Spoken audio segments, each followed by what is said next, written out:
look, I did some, listen, I did some commentary that I'm gonna put on Patreon, but yeah, we got to get into this because. So, we talked about this last night. We had a lot of breaking news, people, but I want to start off by showing that the abuse. You're the first one I saw who actually had the images in their videos. Like, you're the first person that I saw who had those images in their videos. A lot of people, I think, just talked about it and didn't wait like for video images to come out or anything like that. I think they're just talking. Now, I don't know, maybe some other people did, but I saw the images on your stream first. Yeah, because I was on it. I was like, nah, it's something more to this. So I was talking last night on the show. The abuse actually started February of 2022. Here we are right here. And just to give the picture context, he had been yelling and screaming at her all night, didn't let her sleep, was mad because of a bikini photo that she took that she didn't even show anybody. She just showed him. But because she took this bikini photo, he flipped out in the car. She thought he was going to crash the car. And when she got to the bottom of the steps, we see what happened. But what's crazy to me is this is February. She got pregnant around May of 2022. Yeah. And so I'm going to say this. I know she loved her baby. I hate she got pregnant by him. I hate that she did. Well, I was going to say a lot of these dudes are fake, but it kind of sounds like his mask fell off before she became pregnant. It did. He did. That's what I was saying when her mother came out and said, oh, well, she told his brother that his brother Sarunas, the one off of Insecure. Yes. If that he had been abusive for a year. Okay, so how did a baby become introduced into this relationship? That's like, I'm not blaming Keke. I'm not. But if a man is abusing you, why would you then go create a baby? Why? I would not. His baby would not have made it. It would have been terminated. Because when I read her statements in her TPO, she literally said like he choke slammed her. So, ma'am, you still wanted to have a baby with this nigga?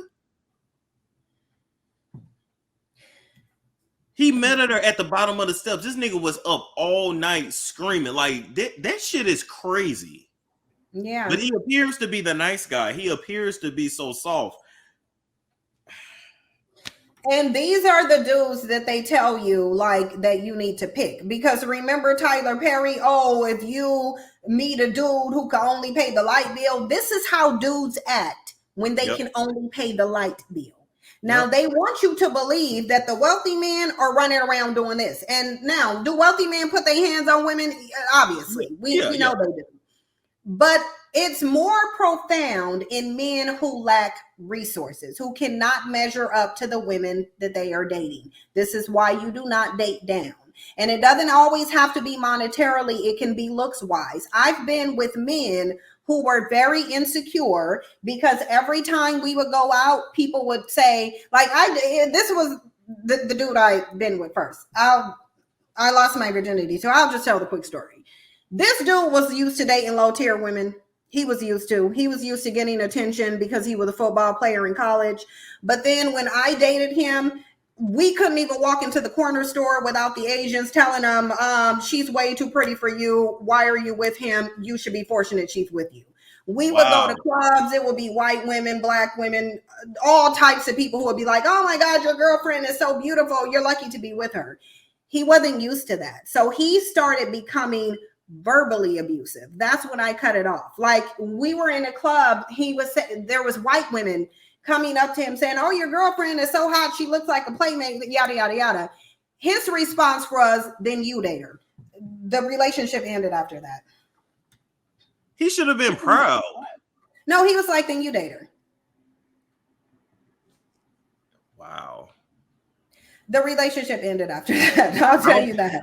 I don't blame you. It ended after that.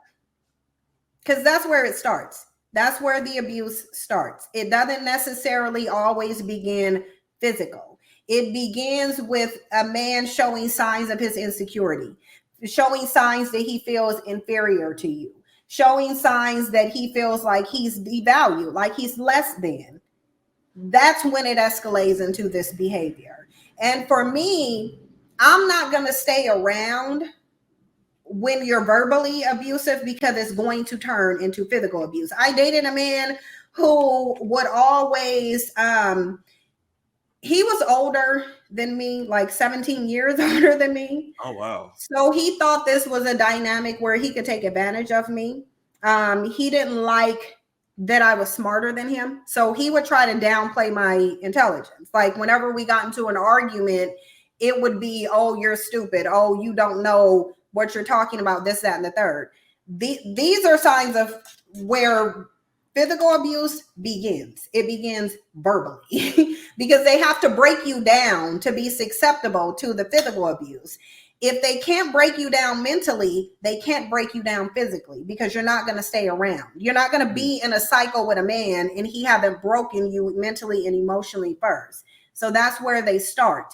They start with beating you down emotionally and mentally so that they can physically abuse you. And that's the dynamic we have in the community. Black men have thoroughly broken down Black women's self-esteem in numerous different ways. So now you have a very abusive, physical abusive dynamic between Black men and Black women in terms of the Black femicide rate. Absolutely. Because Black women go through this cycle. They're willing to go through this cycle. Like they'll be abusive and degrade you, then call you queens and talk about how they love you. But toe tag you physically, especially when you having a baby, and the cycle repeats.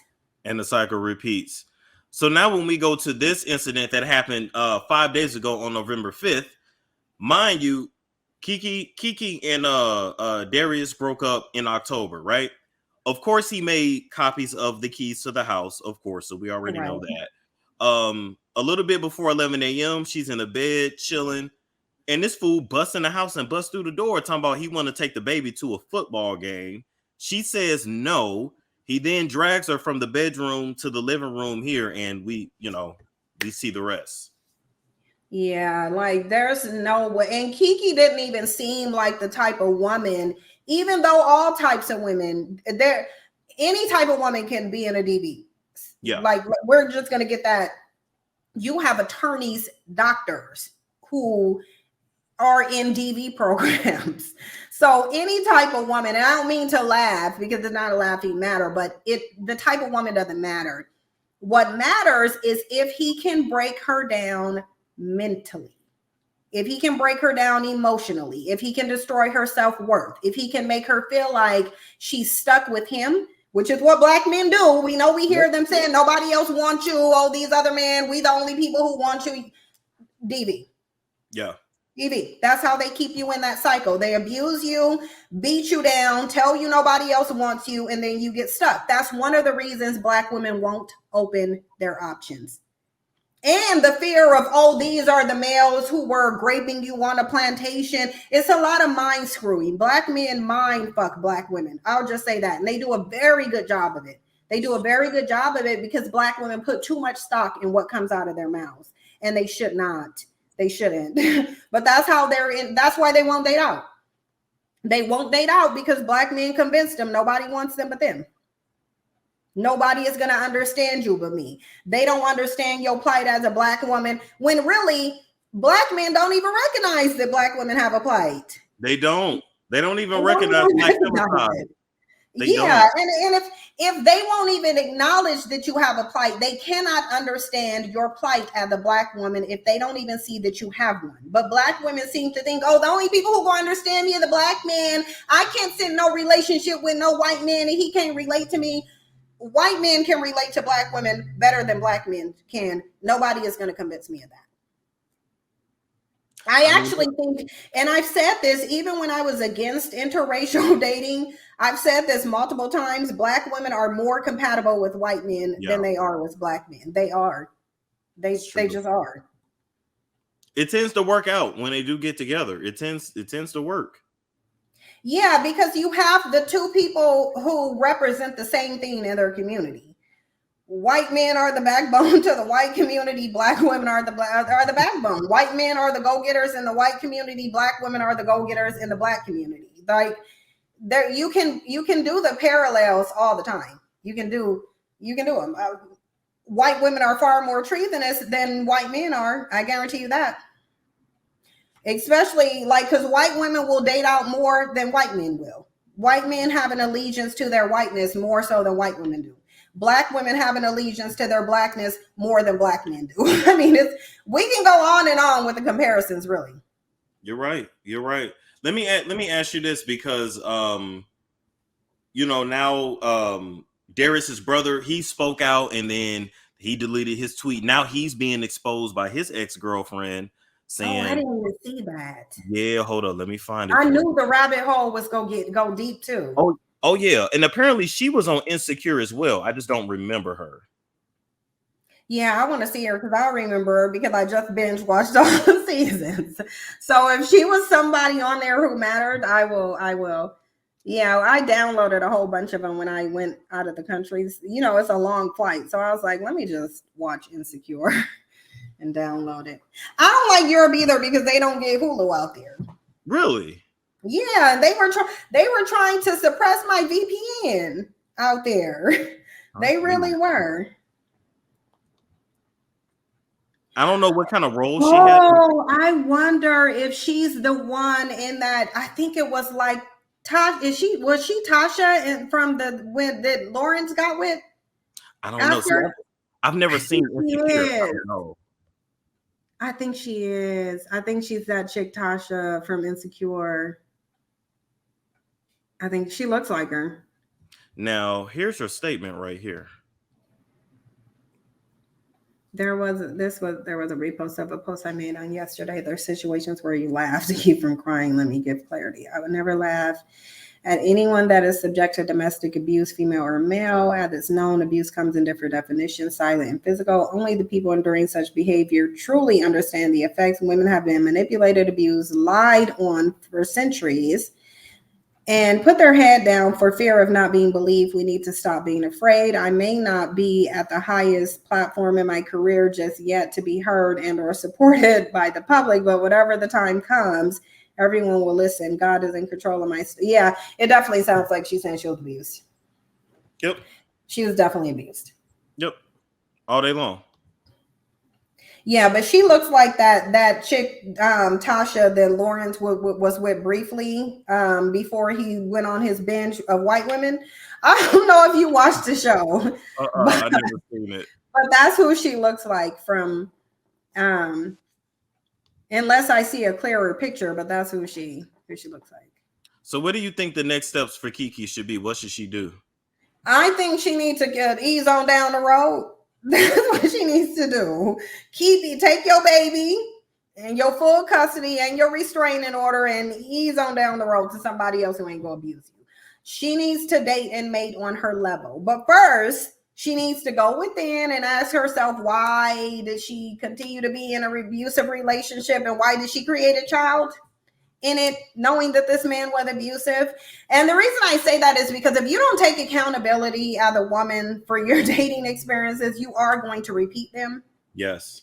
Like I've had to do that, and it's very difficult. Like nobody wants to take accountability because nobody wants to say that they're wrong. And I understand that as humans, we want to walk around in perfection and never be wrong, but we are wrong and we do make mistakes. And there's a number of different reasons why we make mistakes.